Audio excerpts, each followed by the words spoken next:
Okay. All right, so welcome. And you are in the third presentation that we have offered during our senior week for the class of 2021, and this is interviewing skills. So I'm going to introduce myself. My name is Mary Ellen Schroeder, and I'm the Director of Career Development. Rebecca? Hi, I'm Rebecca Wright. I'm the Internship Manager in Career Development. Meg? And I'm Meg Emmerman, the Student Outreach Manager here and 2010 Illustration Alumni. Thanks, Meg. So I'm going to pass this over to Rebecca, and she's going to talk about how to get prepared for an interview. And all three of us are going to take ourselves off camera so that we can all focus on the PowerPoint.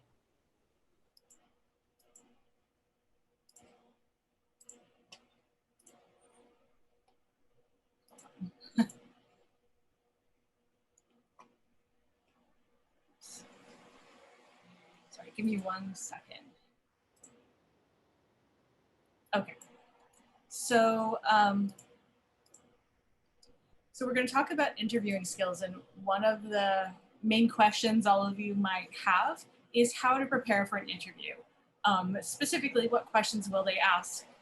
It's kind of daunting when you're going to an interview, you haven't met these people and you want to be prepared, but it's hard to anticipate what they may ask you. It's also part of that is knowing what they're looking for, how to kind of meet what they're looking for and show them you're qualified. And then what to do if you don't have all the skills they're looking for. And it is possible you can still apply for a job even if you don't have all the skills, because every job there should be room for growth and learning, but it's just something to prepare for if for some reason they ask about something you have a little less experience with. So generally when you're going to interview for a job, your preparation goal is to first of all understand the job. What are they looking for? What is their need? Kind of what gaps are they trying to fill that will kind of help them get their work done? So that's really important to know, to understand it from their perspective and how this role helps them. And then be aware of your own skills and experience, so you can kind of connect your qualifications to what they're looking for. And then also part of being aware of your own skills is knowing what you might be missing and having a plan to address it if they ask about something, if you feel like you're not strong at something. Just knowing how to answer questions like that gracefully in an interview. We're also going to go over a technique called CAR, how to give examples of your skills and experience through storytelling, which is a good way to kind of talk about yourself and your background. And then as you start preparing for an interview, you're going to have questions come up. It's hard to really fully understand an employer, a job from the outside. You're going to have questions. And that's okay, because an interview is a great time for you to interview them and ask them questions. It's a great way to learn about something, learn about an employer and learn about a position. So make sure you think about what things you don't know, because that's a good thing to be aware of.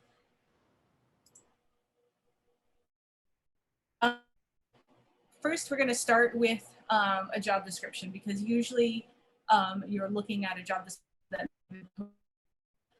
The job description is going to be the guide to prepare for an interview and the kind of jumping off point. So it's knowing the duties and qualifications. Hopefully there's enough information for you to kind of get, a glimpse into what it's all about. So as you look at that, note how your skills match up with what they're looking for. And then if there is some skills or experience you don't have yet, it's good to make a note of that as well.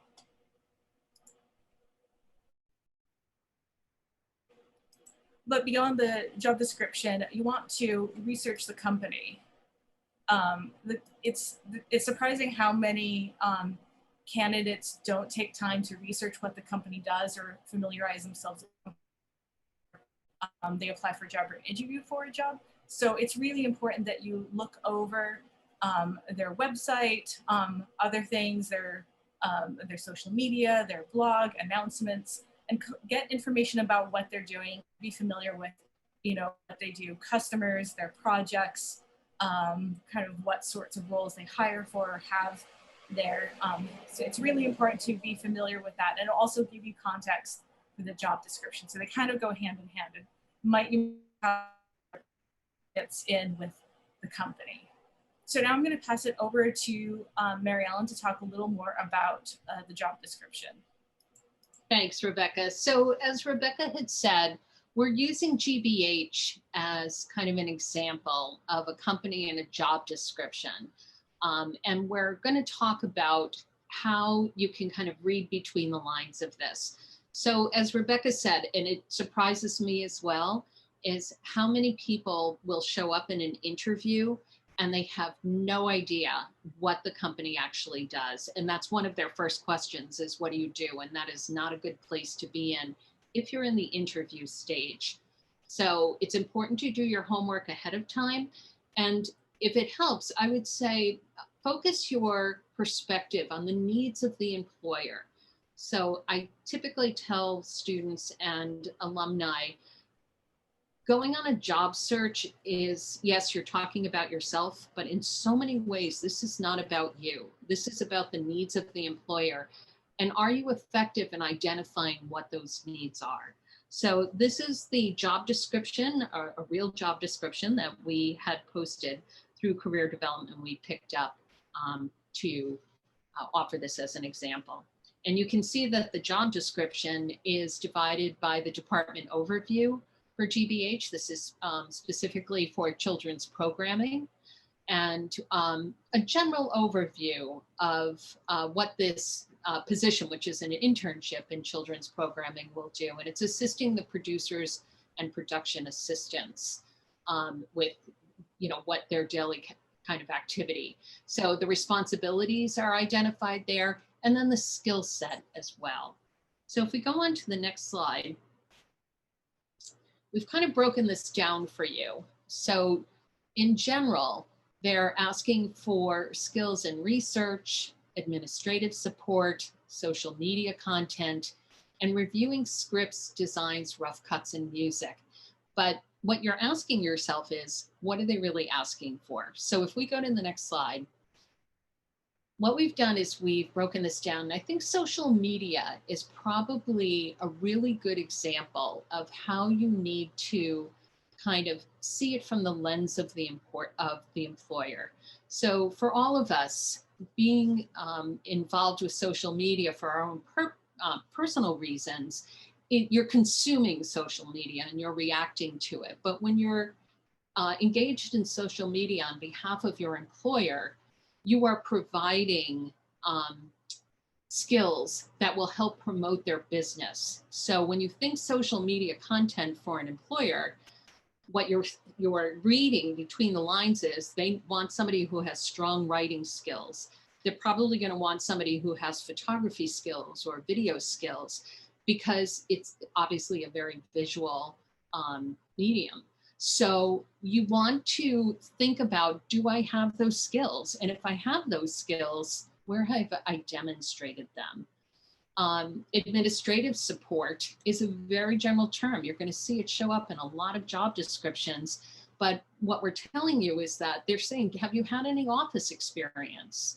Are you very organized? Are you attentive to detail? And what office software do you know? Do you know Microsoft Word? Do you know Excel? Can you do a PowerPoint?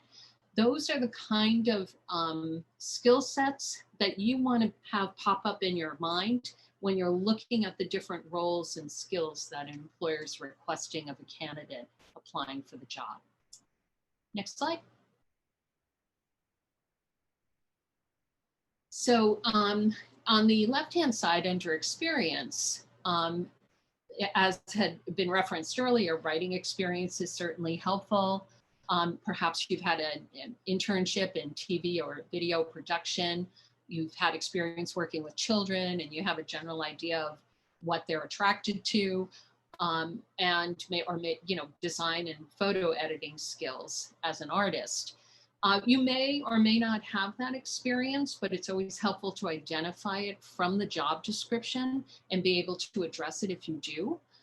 Job descriptions are typically written with, this is the ideal candidate background that we're looking for, and they're looking for most of those skills and qualifications. That's how they're deciding who they're going to bring in. And that's something that you want to keep in mind. You may not have all of them, but you may have a large number of them. But your job is to connect the two of them. You did it in a resume and cover letter, and if you're at the interview stage, they like you already because they've called you in to talk to you either through a Zoom interview or an in-person one.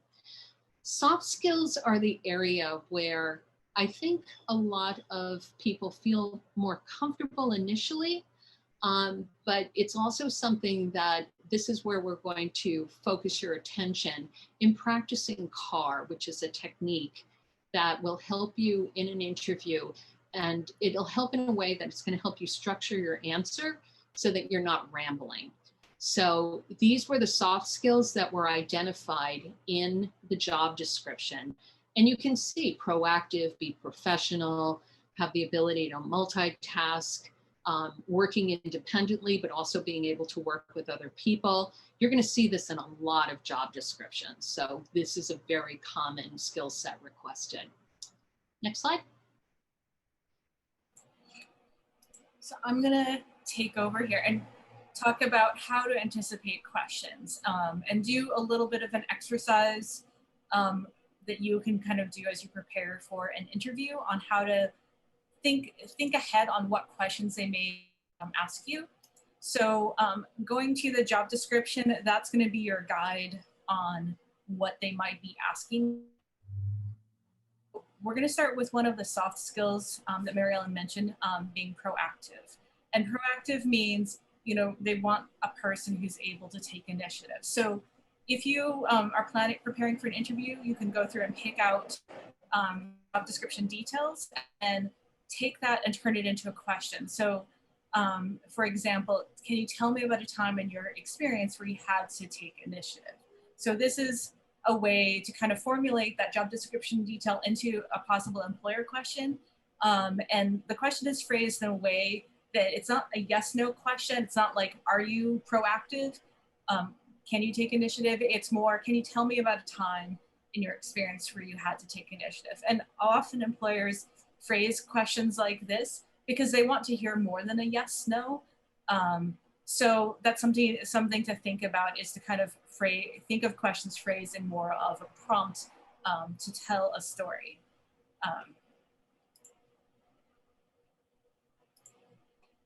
So as you build that into a question, you want to then think back to your experience and find something in your background that you might be able to give an answer where you had demonstrated that skill or have that experience.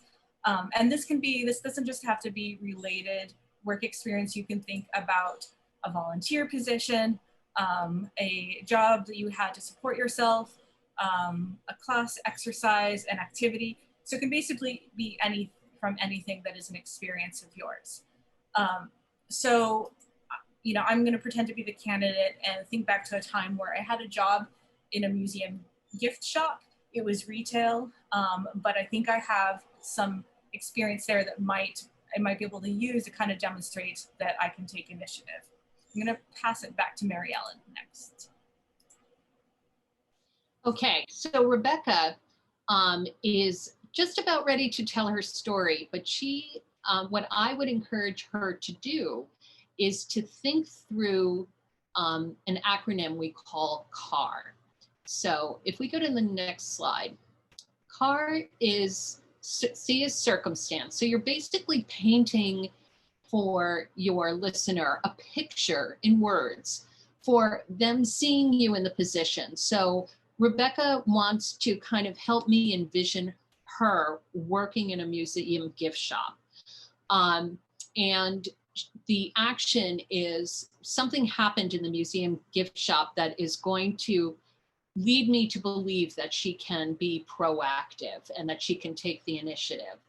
And then after she tells me this, she's going to tell me why that was important and how being proactive and taking the initiative, how it helped her employer. So what I want you to do is listen to Rebecca's story, because she's going to start with I feel that I can take initiative, or I feel that I'm very proactive. And then she's going to tell us a story. So listen to her story. And when she finishes, I want you to tell me, just unmute yourself and tell me what else you know about Rebecca beside the fact that she is a proactive person. So, Rebecca, have you ever found yourself in a position where you needed to take initiative? Yes, I think I've had that in my background. For example, I had this job in a museum gift shop, and the gift shop sold a lot of different products related to famous works of art, from prints of paintings to T-shirts to gift cards. However, they also sold jewelry, and jewelry was a big kind of ticket item that the store really wanted to make sales with, just because it was more. And I had this day where I was working on the jewelry counter, and there is this customer who came in. I knew her well. She seemed to come in a regular time, and she would go systematically through all the cases and want to see and try on every piece of jewelry. And she was kind of a time-consuming customer, but we always tried to do the best to kind of help her in case she did purchase something. So I was working with her. At the same time, another new customer came in and wanted to look at jewelry. She was interested in buying a gift for a friend's daughter who was graduating from high school. And I knew that it was going to be hard to help both customers at the same time. And I wanted to make sure that both were taken care of and helped. And so I said to the new woman, I said, can you hold on a minute? I'm going to find an associate who can also help you as well, because I want to make sure you're helped with what you're looking for. So I had her hold on, and then I told the other customer to wait a moment as well. And I went and got my coworker, Susan, to kind of help the woman find the gift, the graduation gift, and help show her jewelry. And then I went back to the customer I had been working with. So that way, both customers were being helped. And in the end, the woman who was buying the graduation gift, she was able to find something that she liked. A sale was made, and she was happy, and both customers were taken care of. And it all worked out, just because we didn't necessarily have anyone waiting or kind of walking off because they weren't being taken care of. Great, thank you. So for those of you listening, if you can unmute yourselves, and from Rebecca's story, tell me what else you know about her. Any thoughts?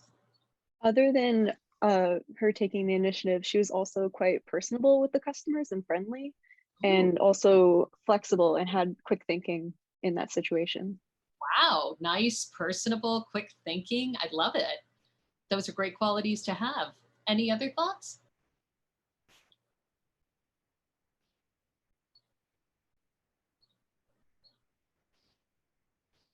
Customer service, I would definitely say, is a very strong trait. So let me ask you this. Did you feel like Rebecca was bragging in her story?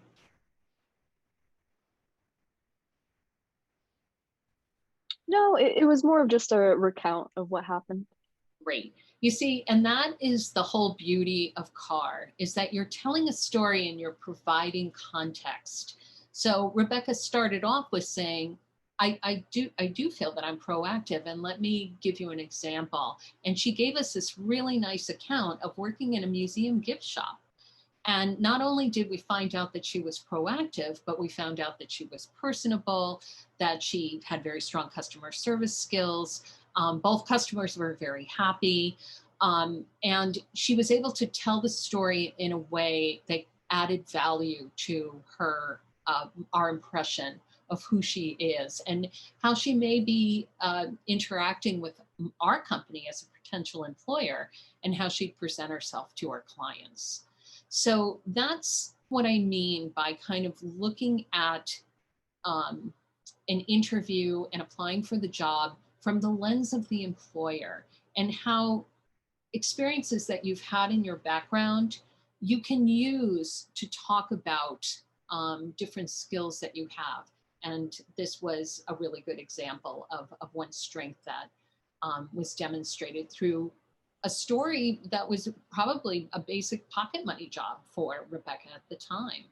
So, so keep CAR in mind. I can tell you that if I had to teach somebody how to interview in less than a minute, this is the technique that I would offer to them, because it helps you kind of structure your story in a way that you're not rambling and you're not giving a laundry list like I'm proactive and I feel like I'm personable and I think I'm very organized and my coworkers like me.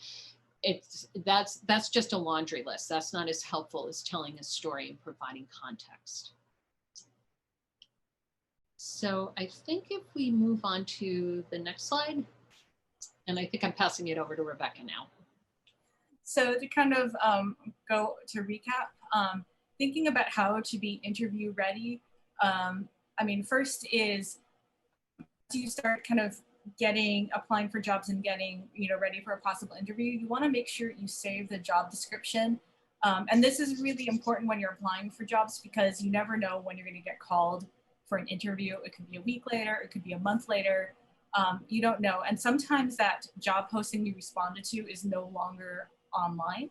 So as you're applying for things, it's a good idea to just save somewhere the job description so you can refer back to it in case you get an interview, and that will help you prepare for that. Also, as you prepare for an interview, it's helpful to think of specific stories from your experience that might be turned into a CAR story. And a lot of stories, sometimes they can fill in for a couple of different questions since they can answer so many questions at once. It just will help you that if you're in an interview, an employer says, "Can you tell me about a time you had to communicate with people," or something like that. You're not kind of left thinking and searching your memory for a good example. It's good to just kind of think in advance of a couple scenarios that might demonstrate kind of assortment of skills that might be relevant to them. The other thing, it's very important to have questions to ask them. In every interview, they're always going to say, "Do you have any questions for us?" That's almost a guaranteed question they're going to ask. And it's also good to think of an interview as a chance to interview them, because as you apply for jobs or as you look at websites, you're not able to ask them questions, but if you have an interview, that's a great time to get more information. You're interested in the job, but you also might be, interested in getting more information because you don't necessarily know, what steps will happen after the interview, but it's a great way to kind of demonstrate that you're interested, that you can kind of fill in a few more gaps of your knowledge about that company or that industry. And it kind of is a way to kind of show that you're engaged and not just kind of on the receipt of questions. So just to also kind of go over how to anticipate questions. You've saved the job description. So remember to kind of look at that, break it down, read between the lines and think about what the employer is looking for, what their needs are, and build that into a question. And this will kind of help frame what they're very likely to ask. All their questions will be related to what they need and what the job description is and what they expect from who they eventually hire. And as you build kind of the questions they may ask, then start matching up your experience, how you might answer these questions and kind of point to specific details. And then think of some stories that you might tell so you can kind of answer in a CAR format, and just kind of make notes of that. And when you go to an interview, you can bring a folder with information, with the job description, with your questions. So don't be afraid to refer to this, your notes as you go. It'll show that you are prepared and will also in itself demonstrate another skill they're probably looking for, which is preparation. So this is just some ways to kind of go in feeling a little more prepared for kind of like, a new situation. And then kind of our last tip is that if you're looking to practice for a potential interview, you can always make an appointment with career development, and you do that through your Handshake account. And just let us know and we can kind of do sort of a test run with some possible employer questions. If you're applying for a specific job, you can bring the job description to us as well. We can help kind of do a test run so you can test it in a low stress environment. So that's our last slide. I'm going to stop sharing and put ourselves back on camera. Rebecca? Yes. Can you go into Handshake and show them how to make an appointment? Sure. Okay. And while Rebecca's doing that, what I would share with you is that if everybody's nervous when they interview, that it's very common. You get the sweaty palms, you know, you're saying something and you're kind of, you feel almost like your voice is disembodied. Like, what, did I just say that? The best advice that I can give you is just prepare yourself for your interview. You're going to feel like you're more in control of it. So preparation really is important. Rebecca is going to show you how to make an appointment for a mock interview. And I'm also going to ask her to go into our resource library and show you where our interview resources are. Okay. So, go ahead. To make an appointment with us for a mock interview or any other career advising, you're going to go into Handshake, and you can go to Mass Builder and Design Career Center here, or you can go to Career Center. Just look for Career Center in the menus and you'll find it. And then here you'll actually have a button that says Appointments and a button that says Schedule a New Appointment. It's going to give you options for student appointments or alumni appointments. So I'm going to select alumni career advising appointments. And you have two options. You can just do general career advising or specific resume critique. For a mock interview, you might just select career advising. It's going to give you some possible appointment times. You can kind of schedule them kind of whatever is convenient for you. And here you can just say, you know, like mock interview, if you're interested in that or talking about a possible interview you have coming up. So when you fill this information and you request the appointment, you're going to be approved and you have that time set up. Just remember to note that, and then you'll get a link to join the virtual appointment at that time. So that's how you make an appointment. And as an alum, you can make an appointment anytime you have access to career development. So going to our career resources. And so, just you know, our calendars are synced to your Handshake account. So it's automatically going to put it on my calendar or Rebecca's calendar if you request an appointment. Yeah, it's only going to show you times that we're available, and it's all matched up. So it's basically one step, no back and forth, and you're good for an appointment. So in terms of additional resources for interviewing, if you go to our website, massart.edu career development, on our main page, we have several different links to resources. You're going to go to the resources and appointments section. And here we have a lot of sort of online resources that are available to you at any time. You can jump to a topic. We have a section for interview resources. So if you go down to that, it has a guide you can download for an interview, some idea of what you might want to wear for an interview, and some sample interview questions. And these might be general interview questions. So just can you click on the interview questions, Rebecca? So you can see that there's quite a few potential questions. So just look at the list. And one of the other pieces of advice that I tell people is the one question that you see that you're kind of like, I hope they don't ask me that. That's the one that you want to think about and say, just in case, that you'll be ready. So I would say if you want to come in for a mock interview is go through this list of questions. And if there are some that you're like, I have no idea how I would answer this for myself, we can talk about that. So this is some additional stuff to help you. So that's where the interview resources are. Another thing to just be aware of is, again, if you're preparing for an interview or want more help, this webinar will be recorded. So if you go to the topic recorded webinars, it's going to take you to our YouTube channel, which will have all of our past recorded sessions. So you can always watch our sessions again or look at other things we have available. So it's another great resource that's available to you. Okay, so as we said, we are going to have a recorded session of this so that you can refer back to it, and we encourage you to schedule a mock interview. We are here throughout the summer, and as alums, you are welcome to use us as much as you need. So we wish you the best of luck, and we hope you won't be a stranger, and hopefully we'll see you sometime soon.